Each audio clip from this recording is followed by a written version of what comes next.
Everyone, आज का हमारा टॉपिक है molecular, empirical and structural formula. अगर हम लोग बात करते हैं क्लास 11th केमिस्ट्री, बेसिक हो फिजिक्स या फिर ऑर्गेनिक केमिस्ट्री का, तो आप लोगों ने देखा होगा अब हम लोगों को बहुत बड़े बड़े फॉर्मूलों को फाइंड आउट करना होता है, या फिर कुछ बड़े ऑर्गेनिक कंपोनेंट दिए हैं उनके स्ट्रक्चर किससे कैसे फॉर्म करेंगे ये फाइंड आउट करना होता है। या फिर आप लोग देखेंगे क्वेश्चन इस तरीके से आते हैं, मॉलिक्यूलर फॉर्मूले को कन्वर्ट करो एम्पेरिकल फॉर्मूले में, या फिर एम्पेरिकल फॉर्मूले को कन्वर्ट करो मॉलिक्यूलर फॉर्मूले में। तो ये किस तरीके से पॉसिबल होगा, वो कौन से फॉर्मूले हैं, वो कौन से मेथड हैं जिससे हम लोग किसी एक एम्पेरिकल को कन्वर्ट कर सकते हैं मॉलिक्यूलर में, या फिर मॉलिक्यूलर को कन्वर्ट करेंगे एम्पेरिकल में। ऑर्गेनिक का स्ट्रक्चरल फॉर्मूला क्या होगा, इन सब बातों के बारे में हम लोग आज इस वीडियो में डिस्कशन करेंगे। सबसे पहले हम लोग स्टार्टिंग करेंगे एम्पेरिकल फॉर्मूला से। अगर हम लोग बात करते हैं एम्पेरिकल फॉर्मूला, एम्पेरिकल फॉर्मूला का मतलब क्या होता है, कंसाइज। कोई भी एक बड़ा सा फॉर्मूला अगर आप लोगों को देखा है, उस बड़े फॉर्मूले को अगर हमें कंसाइज करना है, कंसाइज करके उसकी एक यूनिट बतानी है कि जितने एलिमेंट ने उस फॉर्मूले को फॉर्म किया है उनकी एक यूनिट में कितने कितने एलिमेंट बचे हैं, उसको हम लोग बोलते हैं एम्पेरिकल फॉर्मूला। किस तरीके से, फॉर एग्जाम्पल हम लोग को दिया है C6H6, आप सभी को पता है C6H6 क्या होता है, बेंजीन। यहां पर अगर हम लोग बात करते हैं बेंजीन के फॉर्मूले की, तो ये मॉलिक्यूलर फॉर्मूला है, क्योंकि यहां पर बहुत सारे नंबर ऑफ एटम ने मिक्सचर बना रखा है। नंबर ऑफ एटम जब कंबाइन होंगे क्या बनेगा, मॉलिक्यूल। तो ये मॉलिक्यूलर फॉर्मूला है, इसको कन्वर्ट करना है एम्पेरिकल फॉर्मूला में। एक मेथड होता है कि हम लोग यहाँ पर मिनिमम नंबर को फाइंड आउट करें और उससे कंपाउंड के जितने एलिमेंट हैं उन सबके नंबर को डिवाइड कर दें। जैसे यहाँ पर देखेंगे तो दोनों तरफ सेम ही नंबर है 6, हम क्या करेंगे 6/6, हाइड्रोजन 6/6, यहां से डिवाइड करेंगे क्या बनेगा C1H1 यानी कि CH। तो यहाँ पर बेंजीन का एम्पेरिकल फॉर्मूला कितना बन के आया, CH। ऐसे ही और एग्जांपल देख लेते हैं, फॉर एग्जांपल C2H4, हमें पता है ये होता है इथीन। यहां अगर बात करेंगे मिनिमम नंबर की, यहां पर मिनिमम नंबर है 2, क्या करेंगे C2/2, हाइड्रोजन 4/2, डिवाइड करेंगे 1, डिवाइड करेंगे 2, फॉर्मूला क्या बना आपकी बार CH2। तो आप लोगों ने देखा यहाँ पर बेंजीन बल्क में था, ज्यादा नंबर में थे यहाँ पर एलिमेंट, उसके बाद भी फॉर्मूला बना CH, मतलब बेंजीन की एक सिंगल यूनिट है CH। और अगर हम लोग यहाँ पर बात करते हैं C2H4 यानी कि इथीन की, उसकी एक सिंगल यूनिट क्या है CH2। अब इसको हम लोग प्रूव करके देखते हैं by the help of structural formula. इससे हम लोग सेम क्वेश्चन के अंदर empirical, molecular, structural formula find out कर लेंगे। अगर बात करते हैं स्ट्रक्चरल फॉर्मूले की, पहले बेंजीन के लिए बात करते हैं। बेंजीन का स्ट्रक्चर होता है कुछ इस तरीके का, 6 कार्बन हो गए हमारे पास, और ये है हमारे पास इसके 6 हाइड्रोजन, और साथ में आ गई है ये डबल बॉन्ड। अब यहां पर हम लोगों ने क्या बोला, एम्पेरिकल फॉर्मूला क्या है, बेसिक यूनिट, मतलब एक एलिमेंट कितने कंपोनेंट के साथ है। यहां पर एक एलिमेंट, पूरे बेंजीन के अंदर कार्बन है, यानी कि एक कार्बन को पकड़ लेना है, एक कार्बन कितने एलिमेंट के साथ ज्वाइन है, तो ये कार्बन ज्वाइन है एक हाइड्रोजन के साथ। तो देखो एक यूनिट यहां है, एक यूनिट यहां है, एक यूनिट ये है, ये और ये, मतलब इस बेंजीन के अंदर CH की कितनी यूनिट है, 6 यूनिट है, इसीलिए फॉर्मूला क्या बना C6H6। अब बात करते हैं हम लोग इथीन की, कैसे बनाएंगे, C+C, हाइड्रोजन हाइड्रोजन। यहां फॉर्मूले के अंदर हम लोगों ने जो डायरेक्टली कनेक्टेड है उनको देखना है, तो 2 हाइड्रोजन डायरेक्टली कनेक्टेड है। ये हाइड्रोजन कितने और एलिमेंट के साथ कनेक्टेड है, ये कार्बन कनेक्टेड है 2 हाइड्रोजन, ये कार्बन भी कनेक्टेड है 2 हाइड्रोजन, तो एक यूनिट ये है और एक यूनिट ये है। तो यहां पर देखो C एक है, H2 है, तो बेसिक यूनिट क्या बन जाएगी CH2। तो अगर इस टाइप के क्वेश्चन आते हैं तो उन लोगों को हम लोग डायरेक्टली डिवाइड करके सॉल्व कर सकते हैं, लेकिन हमारे पास क्वेश्चन कुछ इस तरीके से भी आ सकते हैं कि हमारे पास बेंजीन के अंदर कार्बन हाइड्रोजन है, बोला कार्बन 60% है, हाइड्रोजन 40% है, बताओ फॉर्मूला क्या बनेगा। तो इस टाइप के भी कुछ क्वेश्चंस को हम लोगों ने सॉल्व करना है। तो पहले हम उन क्वेश्चन, फॉर एग्जाम्पल हमारा पहला क्वेश्चन, हमें कार्बन दिया है 48%, हाइड्रोजन दिया है 8%, नाइट्रोजन दिया है 28%, और हमें बोला गया है फाइंड द एम्पेरिकल फॉर्मूला। सबसे पहले इस टाइप के क्वेश्चन में आप लोगों ने क्या करना है, ये देखना है कि क्या ये कंपोनेंट मिलकर 100% बना रहे हैं या फिर नहीं। पहले देख लेते हैं, ये दिया है 48 ये दिया है 8, ये दिया है 28। अगर इन सबको ऐड कर लेते हैं 4 to 84, यहां पर टोटल परसेंटेज 100 नहीं आ रही है। तो अब हम लोग क्या करेंगे परसेंटेज को 100 बनाने के लिए? तो हम लोग क्या एज्यूम करते हैं कि ये जो एलिमेंट है ये किसकी प्रेजेंस में रिएक्शन कर रहे हैं? एयर के प्रेजेंस में। तो एयर में क्या प्रेजेंट रहेगा जिसके साथ ये रिएक्शन करेंगे? तो ऑक्सीजन। तो हम लोगों ने क्या करना है, इसको 100% बनाने के लिए जितना रिक्वायरमेंट है एक्स्ट्रा परसेंटेज की, वो ऑक्सीजन एज्यूम करके चलेंगे। तो यहां पर अगर हम लोग ऐड करते हैं 6, 4 + 6 10, 10 1 9 और 1 16, यानी कि अगर हम लोग यहाँ पर 16% को और ऐड कर देंगे तो हमारे पास टोटल 100% सॉल्यूशन निकल के आएगा। अब हमारे पास कंपोनेंट आ गए हैं, कार्बन 48%, ऑक्सीजन 16, हाइड्रोजन 8, नाइट्रोजन 28। अब हमने क्या करना है, अब हम लोगों ने एक टेबल फॉर्म करनी है, जिस टेबल के अंदर हम लोग सबसे पहले कॉलम में लिखेंगे कि हमारे पास एलिमेंट कौन कौन से हैं।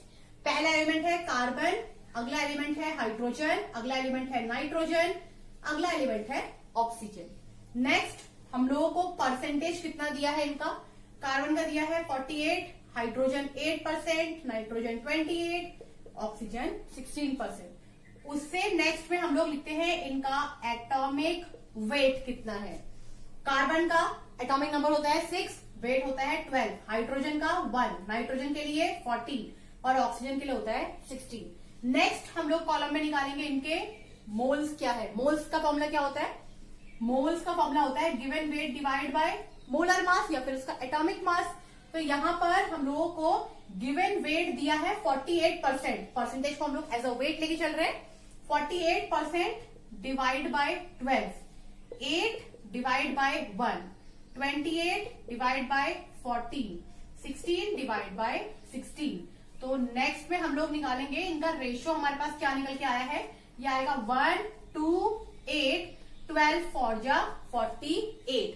तो यहां तो हमारे पास ये कंप्लीट नंबर निकल के आए हैं। अगर हमारे पास ये कंप्लीट नंबर नहीं निकल के आएंगे तो हमें इसको एक बार अगेन दोबारा से इसको कंप्लीट नंबर में कन्वर्ट करना पड़ता है, क्योंकि यहाँ कंप्लीट नंबर में आए हैं इसलिए हम लोग इसी से फॉर्मूला बनाएंगे। अगर ये कंप्लीट नंबर नहीं आएंगे तो इससे नेक्स्ट कॉलम में हम लोग इन्हें कंप्लीट नंबर में चेंज करते हैं। किस तरह से चेंज करते हैं, मिनिमम नंबर लेंगे हम लोग और उससे बाकी सब नंबर को डिवाइड करेंगे कंप्लीट नंबर में चेंज करने के लिए। मिनिमम नंबर यहाँ पर कितना है 1, तो 4/1 4, 8/1 8, 2/1 2, 1/1 1।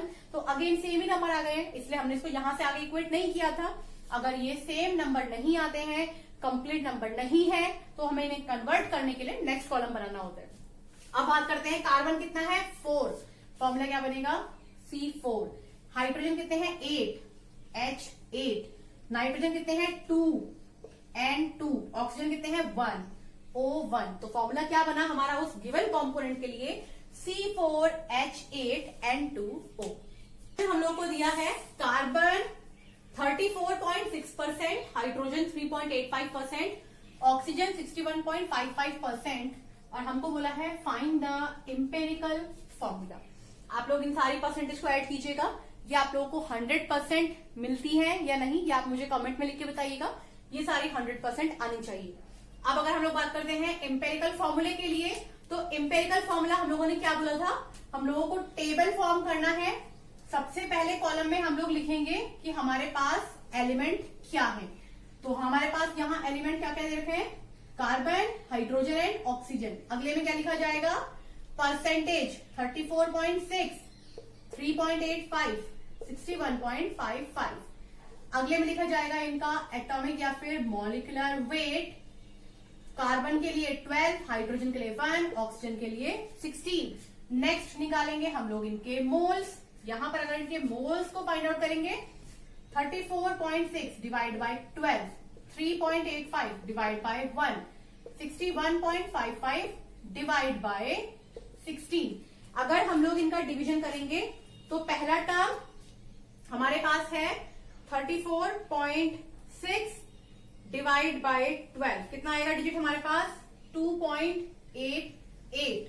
नेक्स्ट है हमारे पास 3.85, उससे नेक्स्ट है हमारे पास 61.55 डिवाइड बाय 16 कितना टर्म आएगा 3.84। तो यहां पर हमारे पास जो नंबर आए हैं वो कंप्लीट नंबर नहीं आए हैं। तो हम लोगों ने क्या बोला था, जो मिनिमम नंबर रहेगा, अगर यहाँ कंप्लीट नंबर नहीं आता है तो जो मिनिमम नंबर रहेगा उससे हम लोग सारे नंबरों को डिवाइड कर देंगे। तो अब हम लोग यहाँ पर निकालेंगे होल नंबर कितना आ रहा है हमारे पास। मिनिमम नंबर कौन सा है 2.88, तो 2.88 डिवाइड बाय 2.88, नेक्स्ट है 3.85 डिवाइड बाय 2.88। अब यहां देखिए 3.85 3.84 ये अप्रोक्सीमेटली सेम है, तो हम लोग इनको 3.84 लेके चलते हैं ताकि यहां पर हमारा जो भी डिजिट आए दोनों के लिए सेम आए। ये हो जाएगा 3.84 डिवाइड बाय 2.88।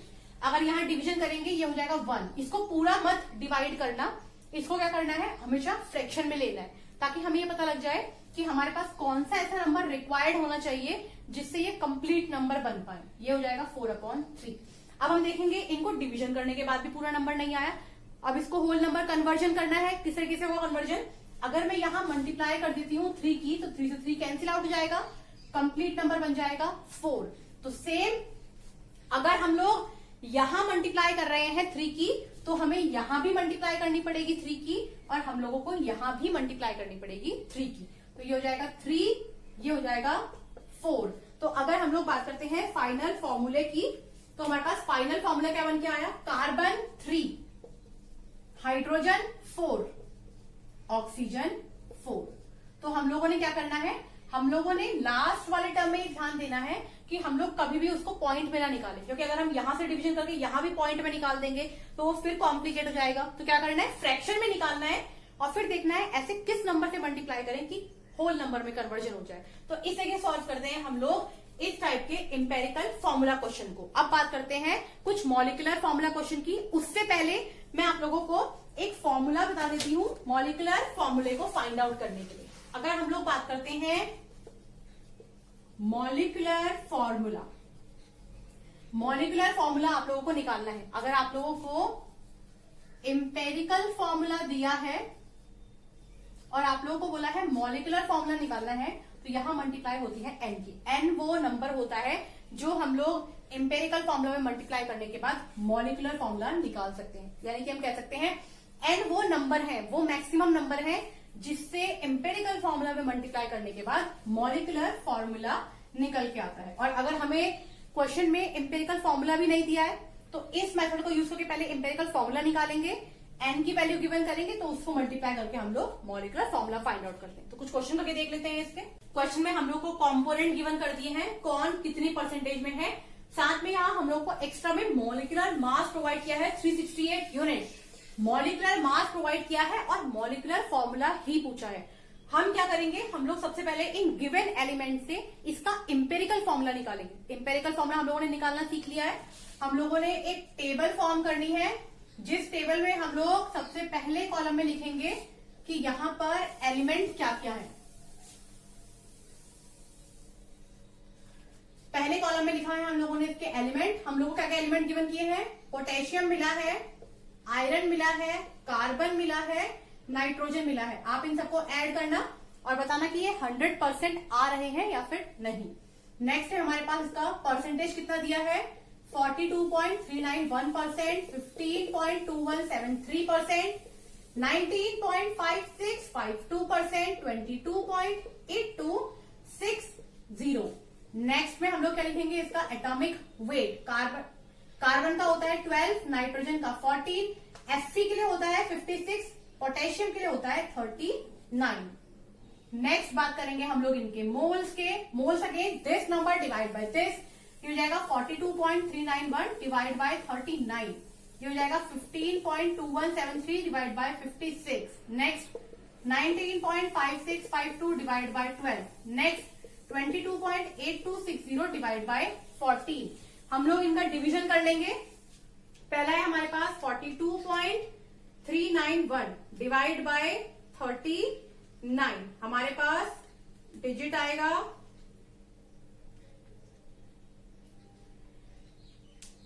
डिजिट जाएगा 1.08। नेक्स्ट है हमारे पास 15.2173 डिवाइड बाय 56 हो जाएगा 0.0 2717, ये हम लोग 2 डिजिट तक ले लेते हैं यहाँ पर। नेक्स्ट है हमारे पास 19.5652 डिवाइड बाय 12, डिजिट हो जाएगा हमारे पास 1.63। नेक्स्ट है हमारे पास 22.8260 डिवाइड बाय 14, हमारे पास डिजिट आएगा 1.63। ये जो भी नंबर हमारे पास आए हैं ये कंप्लीट नंबर नहीं है, हमको क्या करना है, इसको होल नंबर में कन्वर्ट करना है। कैसे करेंगे, मिनिमम जो भी नंबर है उससे डिवाइड कर देंगे बाकी सारे नंबर को। तो मिनिमम नंबर क्या है 0.27, इससे डिवीजन करेंगे बाकी सभी नंबर को, यानी कि 1.08 divide by 0.27, 0.27 divide by 0.27, 1.63 divide by 0.27, 1.63 divide by 0.27। अब यहां आप लोगों ने देखना है क्या इनका डिवीजन करके कंप्लीट नंबर आ रहा है। पहली प्रेफरेंस की कंप्लीट नंबर आ जाए। अगर ये कंप्लीट नंबर नहीं आते हैं और अगेन पॉइंट में आ रहे हैं तो उसको फ्रैक्शन में ही रोक दीजिएगा, ताकि हम लोग ऐसे कुछ सफिशिएंट नंबर से मल्टीप्लाई करें जिससे वो कंप्लीट नंबर में कन्वर्ट हो जाए। तो यहां डिवाइड करते हैं 1.08 डिवाइड बाय 0.27, तो ये हो जाएगा हमारे पास कंप्लीट नंबर 4। ऐसे ही हो जाएगा 1.63 डिवाइड बाय 0.27, तो ये आ रहा है हमारा 6, और ये भी आएगा हमारे पास 6, क्योंकि हमारे पास यहाँ कंप्लीट नंबर आ रहा था डिवीजन करने के बाद, इसलिए हम लोगों ने इसको यूज किया है, अदरवाइज फ्रैक्शन मेथड को यूज करना है। तो अब हमारे पास फॉर्मूला क्या बनेगा, K4 Fe C6 N6। तो ये फॉर्मूला बना हमारा एम्पेरिकल फॉर्मूला। अब हमको निकालनी है कि n की वैल्यू क्या है। n की वैल्यू कैसे निकलती है, तो n की वैल्यू निकालने के लिए फॉर्मूला होता है हमारे पास molecular mass divide by empirical mass. Molecular mass कितना दिया है 368 डिवाइड बाय एम्पेरिकल मास, मतलब जो यहां पर एलिमेंट दिए हैं इन सबको ऐड कर लेंगे। कैसे ऐड करेंगे, 4 मल्टीप्लाई बाय पोटेशियम का कितना होता है 39, Fe के आगे है 1, तो ये किससे किसे ऐड होगा, ये हमारा ऐड होगा 4 multiply by 39 plus 1 multiply by Fe के लिए कितना है 56 प्लस कार्बन का है 6 मल्टीप्लाई बाय 12 प्लस नाइट्रोजन के लिए है 6 मल्टीप्लाई बाय 14। आप इन सबको ऐड करके देखिएगा, आपका जो डिजिट आएगा फाइनल वो आएगा 368। डिवीजन करेंगे कितना नंबर बन जाएगा 1। तो क्योंकि यहाँ पर n की वैल्यू 1 ही आई है, तो अगर हम लोग निकालते हैं इसका मॉलिक्यूलर फॉर्मूला, ये बन जाएगा n multiply by empirical formula. n की वैल्यू है 1 मल्टीप्लाई बाय एम्पेरिकल फॉर्मूला क्या है K4 Fe CN6 N6।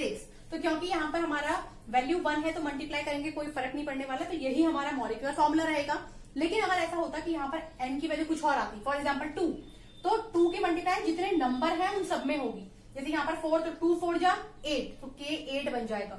ऐसे ही 2 1 जा 2, Fe 2 बन जाएगा। ऐसे ही हमारे पास 2 6 जा 12, कार्बन 12 बन जाएंगे। ऐसे ही हमारे पास 2 6 जा 12, नाइट्रोजन 12 बन जाएंगे।